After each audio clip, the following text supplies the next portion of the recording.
Next up is switch gear, the actual electrics inside. I'm going to try and recover the red switches, as in they're all bleached quite badly. I've never sort of done that before, but seen a few YouTube things where they say try hot air gun on them and gently warm them up so that the plastic, I suppose, starts to soften, and maybe the original red will come through, because it's quite, especially in Australia, these things get bleached by the UV. So we'll give that a go. Now these units, they actually are quite serviceable. They've actually got a little clip that you can unplug, or unclip I mean, and it should allow you to take these apart a bit, like so.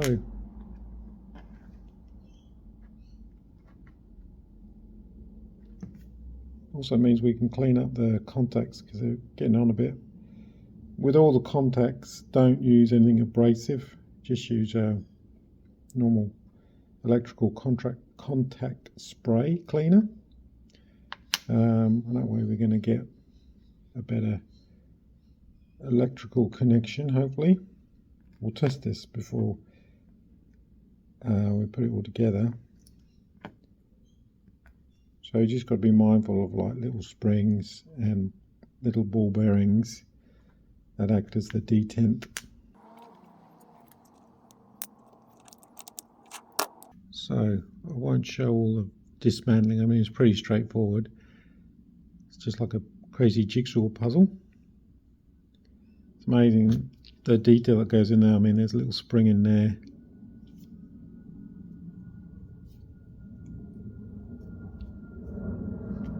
And then that's your contact. It just needs a bit of a clean. So what I'll do is I won't show all the video on this, but I'll do one switch at a time and reassemble it, so we don't get completely confused. So I'll be back in. So I'm going to just put all these in the ultrasonic cleaner, just to clean them up quickly, and then I'll get some contact spray and just clean up the metal work, and then we'll have a go using the hot gun on this and see if it actually works, or we just melt the thing and throw it away.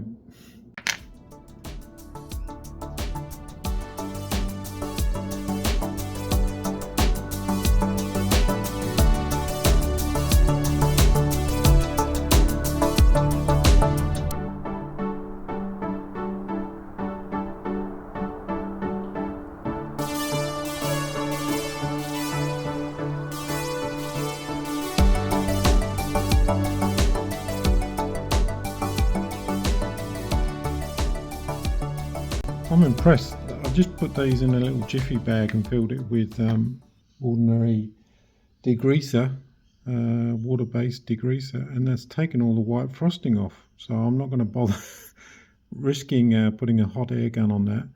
Might put it in there for another 5 minutes just to get a little bit more off, but I'm amazed how clean all the bits come out. It's the old ultrasonic cleaner is an amazing thing. Like, you spent ages with a little toothbrush trying to clean this up.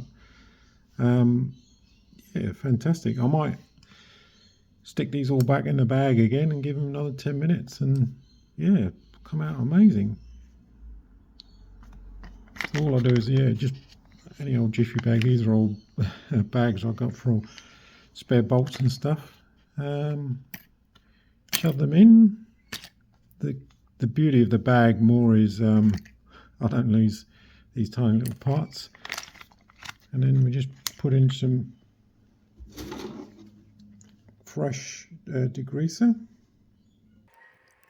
Zip them up. Pop them in. And I'll do them for about 10 minutes.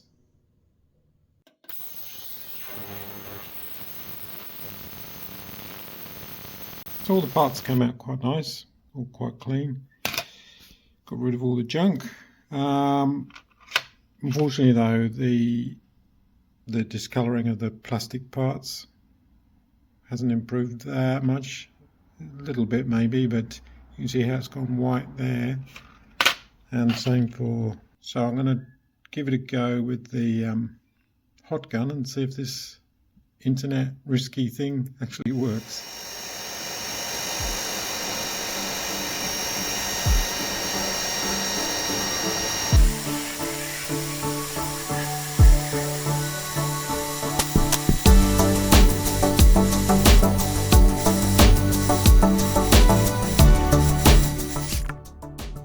Well, some bits have gone a bit redder, but I'm just super worried this is, it's hard to say if it's going to deform. We'll keep going.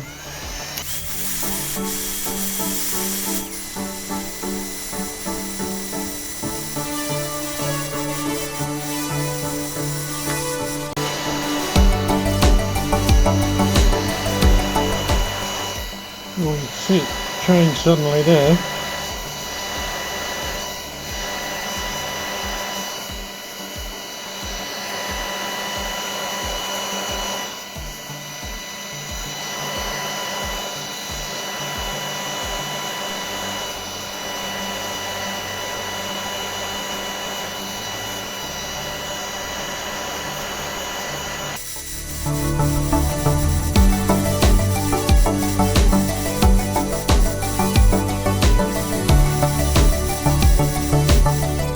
Well,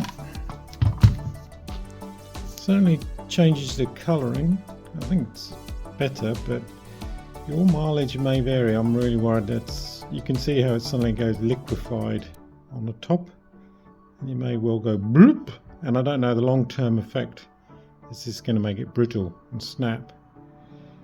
I'm going to leave it for this to cool off completely and see if the white returns. And if it doesn't, I think that's an acceptable, certainly I'll do a before and after comparison, but yeah, it seems to work, I suppose, in theory. Well, it's cooled down now, and seems to have stayed quite red, so it works. Maybe you could be a bit more aggressive and get rid of the white fully, but I'm happy with that, and I don't want to damage it. Yeah, it doesn't seem like it's brittle or anything or crumbling away. So yeah, it's, I thought it might be an urban myth, a trick to get people to melt plastic bits.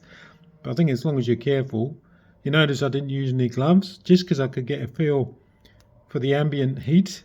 And if you've got a spare bit of old plastic, you could try that first instead of damaging your best bit, your parts. Yeah, so that's that one. So I'll give it a go with the horn here. So that's the before, and we'll do the after.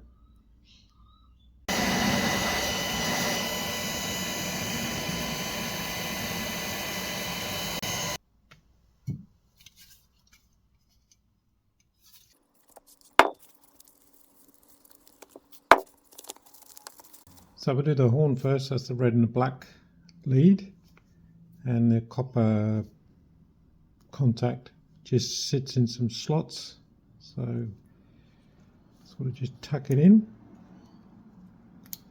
It sits in its own little slot like that, and we get our ball bearing, which I know is just going to fly off somewhere, and that drops in the hole. And then we've got the lever, and a spring goes in the hole, and then that spring goes on there, and then it just drops in, he says.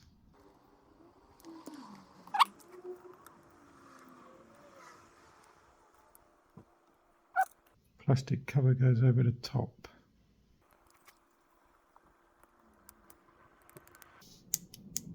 It's the first one.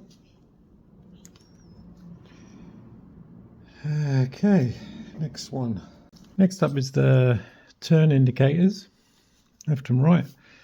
So obviously the copper copper contact on the slider faces the 3 dots at the top, and you can see there's a bit of a groove for it to sit in. It's a sprung thing, so it's a bit tricky. Then this bracket just goes around the back. You can see a couple of indents just in the back there. And that should just click on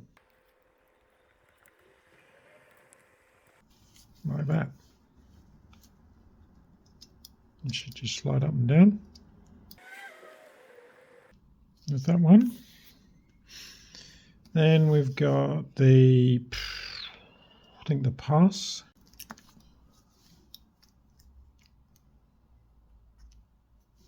So that slips in there.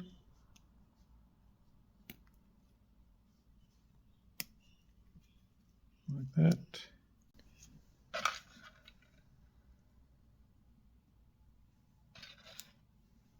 Got the spring. Tiny ball bearing.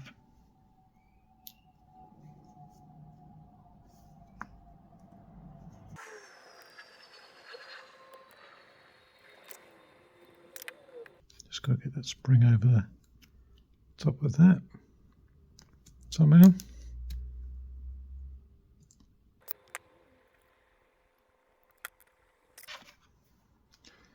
Then we've got the little bracket goes over the top.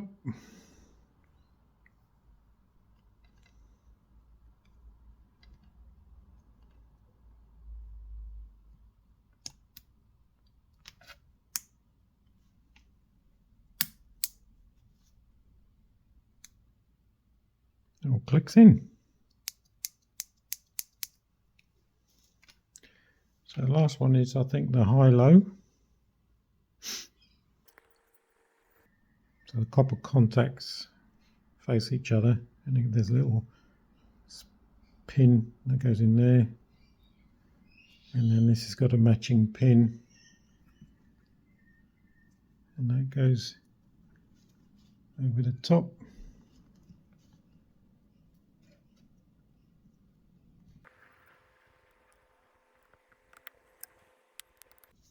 So that's all those bits done.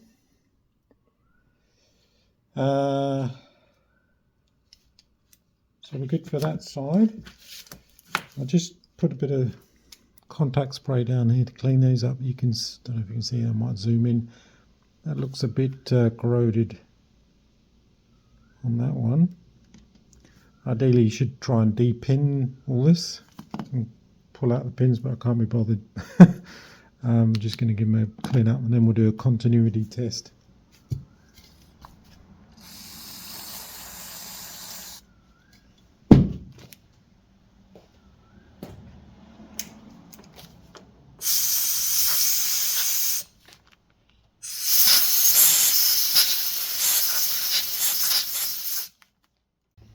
Now we just repeat for the other side.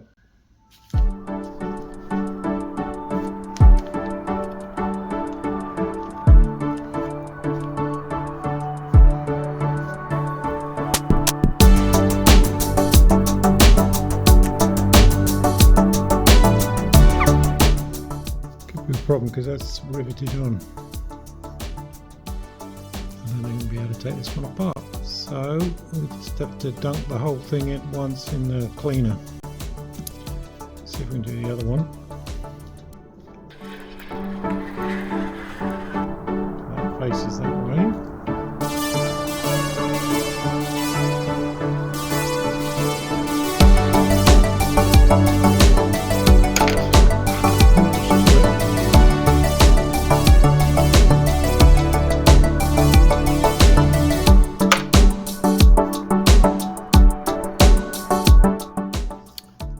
So we'll give this a clean as well in the bath.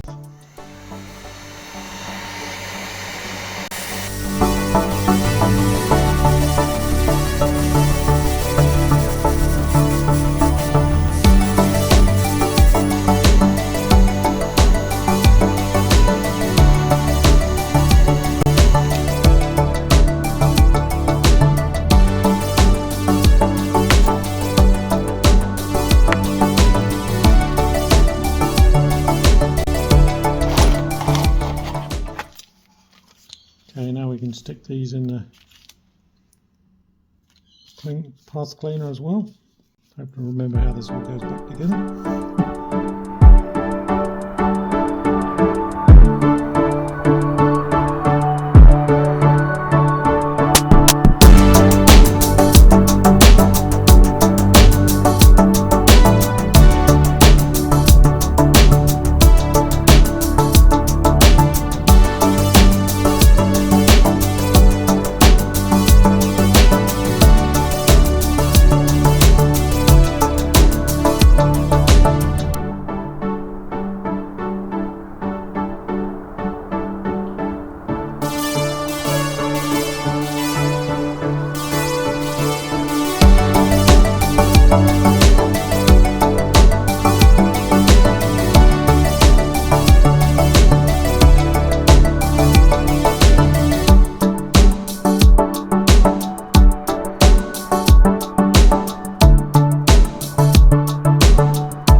Before you get too far, you just got to make sure the mechanism works. So it should be able to depress fully, and you can see just underneath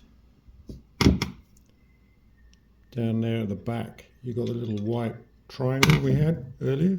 That needs to stay over to the left or right, and then when you depress it cancels and puts it back in the middle. So that's how the mechanism works. So you can just see it's stuck over on the left there. You're pressing it in, causes it to pop back in the middle and reset the indicators. That's quite scratchy, so I might put a bit of a little dab of oil just on this mechanism here. Always a bit cautious about putting oil in electrics because it tends to attract everything and then it just gunks up. But given that this is going to have an easy life, I think probably best just put a little dab on there.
So look at the wiring diagram. We're just going to test the left momentary indicator, because the indicator's got two modes. One is you just flick it to the left, let go, and it turns off. It'll push it all the way to the left or right, and it will stay on until you push to cancel. So we're just doing the moment, I'll call it the momentary indicator. You need to pick up the red and yellow cable and the black. Just connect up a couple of your voltmeter, multimeter. Just put it into continuity mode, and then hopefully that will go to 0, meaning open circuit. No, closed circuit. Yeah, so let go goes full resistance off. And then for permanently on, it's brown and white.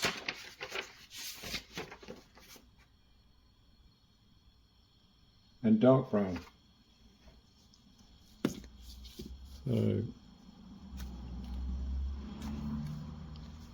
brown and white is that one.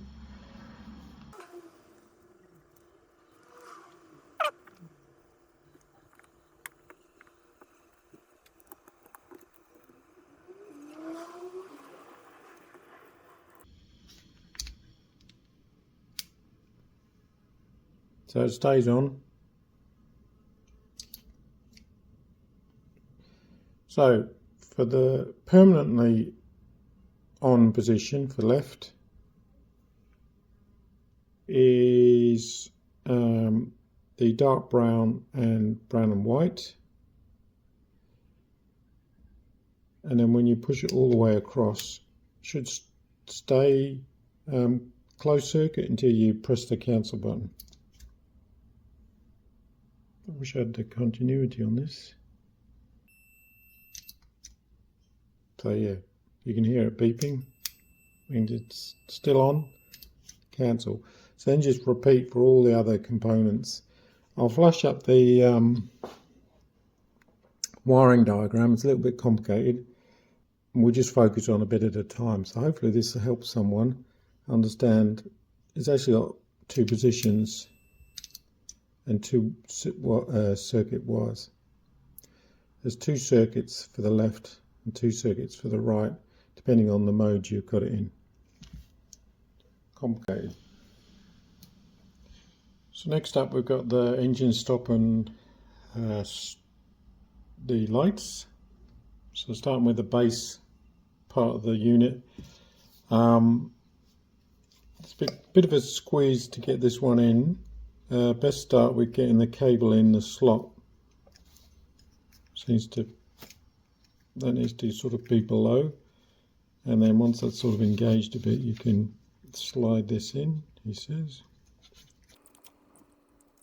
like that. So that's the cable down in the base there. This little brackety thing goes on, and I think that's what is like there. Holds the cable in place.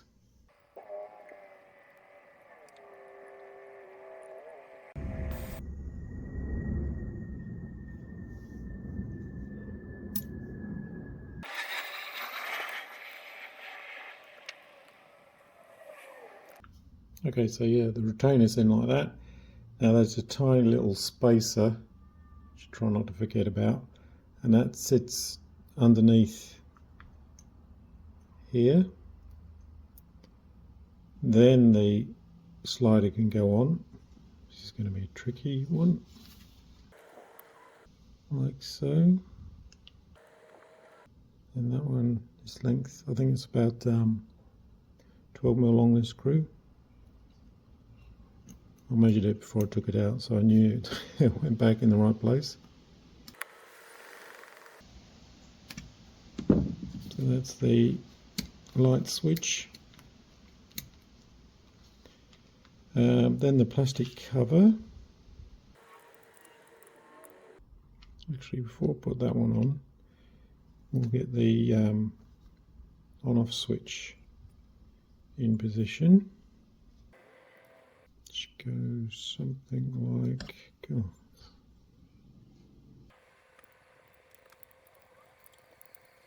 that groove, that needs to sit in that groove in there.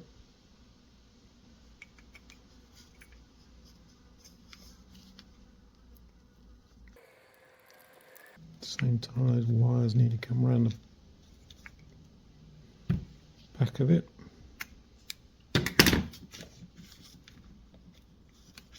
And not cover up the screw hole. Hopefully you can see that. So it just gets in the groove, but you can see how it's just pinching on the black wire. You've got to make sure you're not pinching that. That's better. So now it sits firmly. You don't want to pierce the wire and short circuit everything. So then that screw goes in there. Assemble easily, and the lights, the on off rocker switch is good. So the last bit is the bit of plastic goes in there, and that screw is about 18mm long.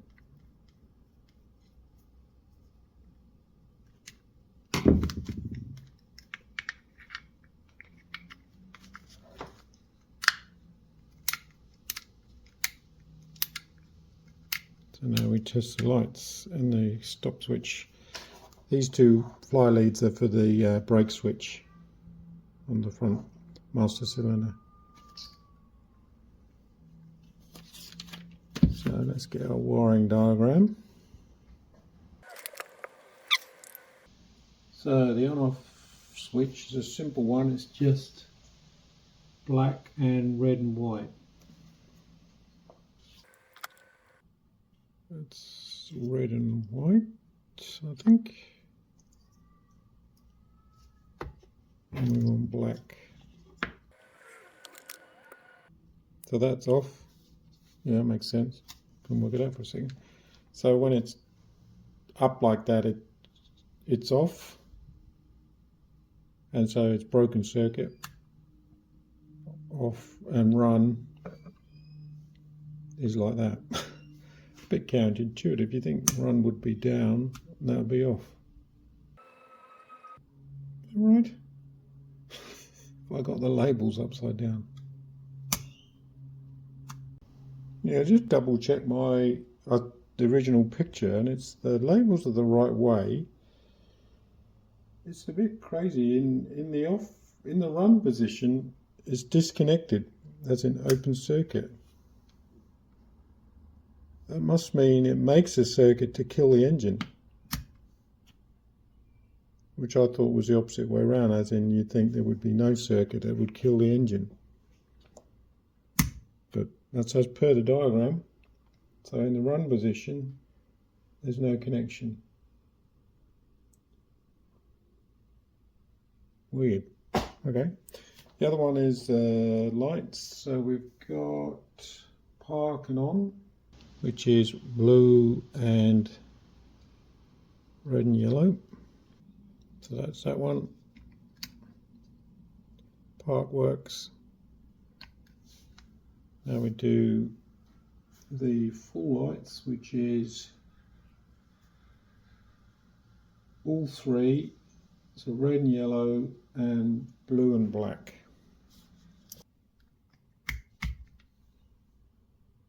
So that works.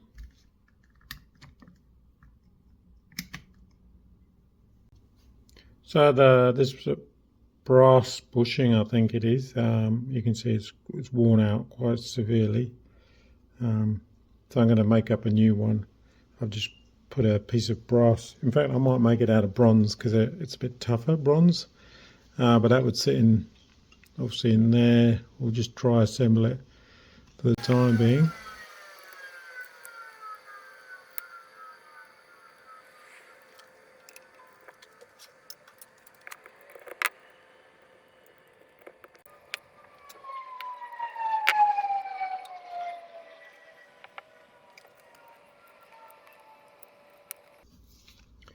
Just put on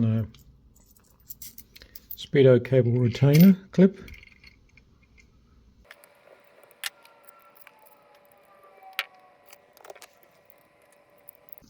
Just checking out the right sizes screws.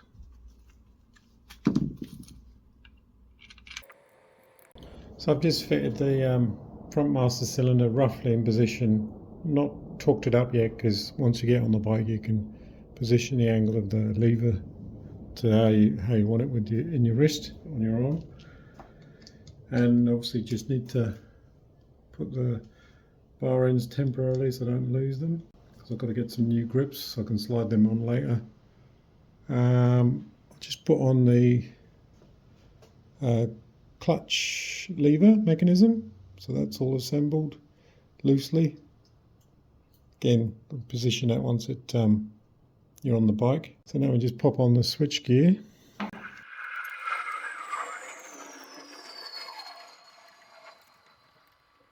I'll adjust it up once I'm back on the bike. So I just got to do the throttle and start stop. Just locate the throttle grip inside the slot there. We'll put the cable on a bit later, that needs to be clean, so I just temporarily assemble it. So don't forget the little clamp for the throttle cable. So yeah, I'll start working on just cleaning the throttle cable so it looks good and is greased up. And next we can do bleed the brakes finally.